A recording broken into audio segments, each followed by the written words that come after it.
નમસ્કાર ગુજરાતના અધિકારી મિત્રો, આજે આપણે જોવાના છે 19 ઓગસ્ટ 2025 નું મોસ્ટ ઇમ્પોર્ટન્ટ કરંટ અફેર. તે પહેલા ખાસ કરીને ચેનલ ઉપર નવા હોય તો ચેનલને સબસ્ક્રાઇબ કરી લેવી, વિડીયો પસંદ આવે લાઈક કરવો અને તમારા મિત્રો સુધી અવશ્યથી શેર કરી દેવો. તો ચલીએ આજના ઇમ્પોર્ટન્ટ ક્લાસની આપણે શુભ શરૂઆત કરી દઈએ. તો ભારતીય ઓલિમ્પિક એસોસિએશને કયા વર્ષમાં કોમનવેલ્થ ગેમ્સમાં અમદાવાદને યજમાન તરીકે રજૂ કર્યું? તો 2030ના જે ગેમો રમાવાની છે ને એમાં અમદાવાદને રજૂ કર્યું છે. ક્યાં યોજો તમે? તો ભારતીય ઓલિમ્પિક એસોસિએશને બુધવારે એટલે કે 13 ઓગસ્ટ 2025ના રોજ નવી દિલ્હીમાં તેમની ખાસ સામાન્ય સભા દરમિયાન 2023ના કોમનવેલ્થ ગેમ્સના આયોજન કરવા માટે દેશની બીડને ઔપચારિક રીતે મંજૂરી આપી. ભારતે 2023 કોમનવેલ્થ ગેમ્સ ઓફ અને અમદાવાદ યજમાન તરીકે રજૂ કર્યું છે અને આ રસ વ્યક્ત કર્યો છે, પરંતુ રાષ્ટ્રએ 31 ઓગસ્ટના સમયગાળા દરમિયાન પહેલી અંતિમ બીડ માટે દરખાસ્ત સબમિટ કરી છે. એટલે આ કોમનવેલ્થે એક્સેપ્ટ કર્યું. હવે શું થાય આગળ જોઈશું. અમદાવાદ યજમાન તરીકે બનશે નહીં બને એ આપણે જોવાનું છે.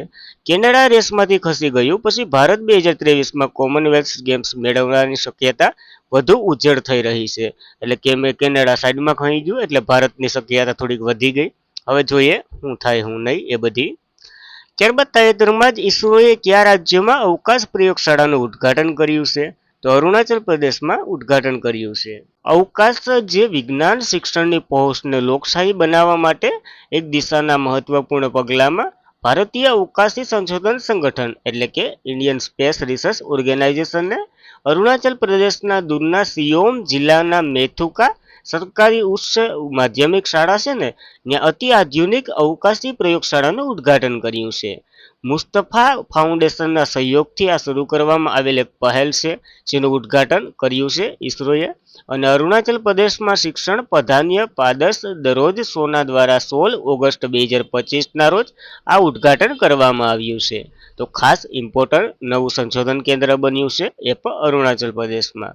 ઈસરોની વાત કરીએ, ઇન્ડિયન સ્પેસ રિસર્ચ ઓર્ગેનાઇઝેશન, જેની રચના 1969માં થઈ હતી. હેડક્વાર્ટર બેંગ્લોરમાં. ચેરમેન વી નારાયણ છે 11મા નંબરના અને સૂત્ર માનવજાતની સેવામાં અવકાશ ટેકનોલોજી. તો ખાસ યાદ રાખવી આ બેઝિક ઇમ્પોર્ટન્ટ માહિતી. ત્યારબાદ ભારત અને કયા દેશ વચ્ચે નૌકા કવાયત સી નેક્સ 2025 સંયુક્ત કવાયત યોજાઈ? તો ભારત અને શ્રીલંકા વચ્ચે આ કવાયત યોજાઈ કોલંબો ખાતે. તો દરમિયાન તબકો 14 થી 16 ઓગસ્ટ દરમિયાન કોલંબો બંદર ખાતે યોજાયેલ 3 દિવસીય બંદર તબકા પછી આ એક કવાયત જે શ્રીલંકા અને ભારતીય નૌકાદળ કવાયત છે. 12 સંરક્ષણ એટલે કે 12મું સંરક્ષણ છે આનું.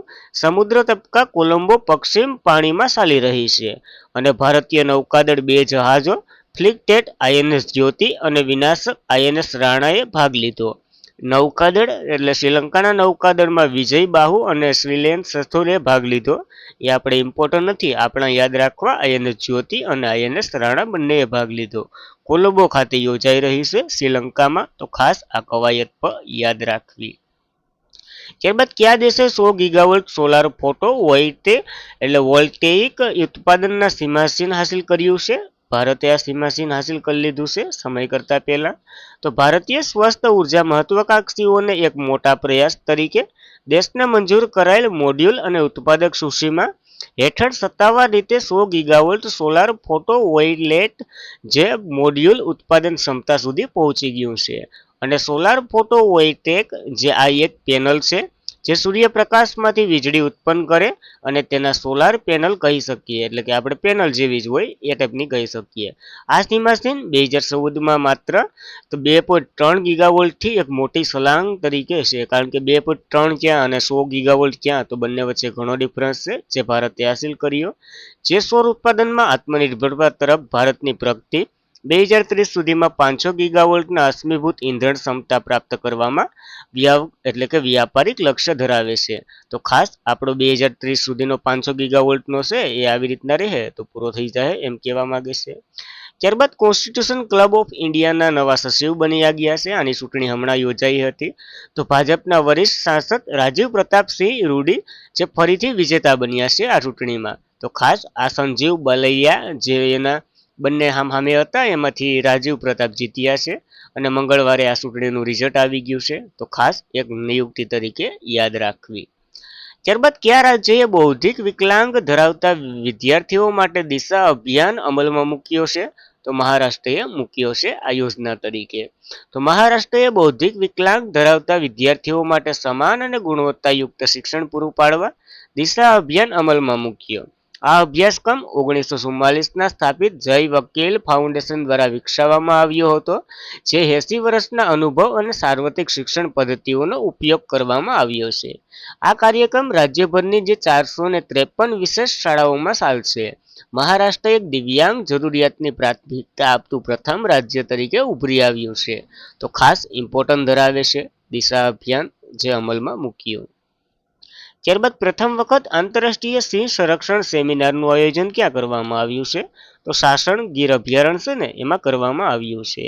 તો એશિયન સિંહોના ઘર સાસણ ગીર સિંહ સંસદ ખાતે આજે સિંહ સંરક્ષણ પર આંતરરાષ્ટ્રીય સેમિનાર યોજ્યો, જેમાં ભવ્ય પ્રજાતિના સંરક્ષણ માટે અને સામૂહિક પ્રયાસો પર પ્રકાશ પાડવામાં આવ્યો હતો.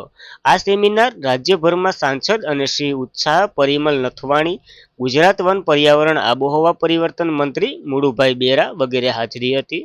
પ્રથમ વખત આવું થયું છે એટલા માટે આઈએમપી એ સાસણમાં યોજાયો, એટલા માટે મોસ્ટ ઇમ્પોર્ટન્ટ. ત્યારબાદ કયા રાજ્યના રાજ્યપાલ લા ગણેશનનું ચેન્નાઈ ખાતે અવસાન થઈ ગયું છે? તો નાગાલેન્ડના હાલના રાજ્યપાલ હતા જેનું અવસાન થઈ ગયું. તો નાગાલેન્ડના રાજ્યપાલ લા ગણેશનનું આજે સાંજે ચેન્નાઈ ખાતે અવસાન થયું, 80 વર્ષની વયે.